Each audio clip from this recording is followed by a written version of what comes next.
എനിക്കത് അറിയണു പോയോ കഴിച്ചില്ലായി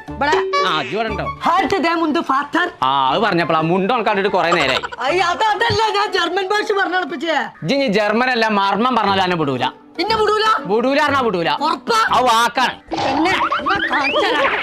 പൊറഞ്ഞ പൊടിച്ചേക്ക് ഇറങ്ങി കൊണ്ടുവരാ നല്ല മുടുവോ ജർമ്മനി കൂടുവോ അതെ എവിടെ കച്ചവട ഒന്നിന് വന്നാ മതി ഉറപ്പാ വന്നേക്ക് വാടാ നല്ല ഒട്ടിയാ ജർമ്മനിക്ക് ഒന്ന് ഞാൻ നിന്ന തുണി അയച്ചു പോനിക്ക് ജർമ്മനിക്ക് ജർമ്മനിക്ക് ബസ്സോ 6 മാസം മതി ജർമ്മനിത്തെ ഭാഷ പഠിച്ചാനേ ആര് നമ്മളെ നാട്ടിൽ തന്നെ ജർമ്മൻ ഭാഷയൊക്കെ പഠിപ്പിച്ചു ആ ഭാഷ പഠിപ്പിച്ച ഒരു ഇൻസ്റ്റിറ്റ്യൂട്ട് നമ്മുടെ നാട്ടിലുണ്ട് കോഴിക്കോട് ക്രിസ്ത്യൻ കോളേജ് ഇല്ലേ അതിന്റെ തൊട്ടടുത്ത് ഈ 6 മാസം കൊണ്ട് ഭാഷ പഠിച്ചിട്ട് ജർമ്മനിക്കാൾ പോകുമ്പോൾ ചാക്ക് പൈസ ഞാൻ ഉണ്ടാക്കിയേക്കണ്ടേ അത് വേണ്ട അബ്ബറിന് ആ ഭാഷ പഠിച്ചാണ്ട് പോയി കഴിഞ്ഞാൽ ഓരോ മാസം ഓരോ ലക്ഷം റുപ്യ ഇങ്ങോട്ട് കിട്ടും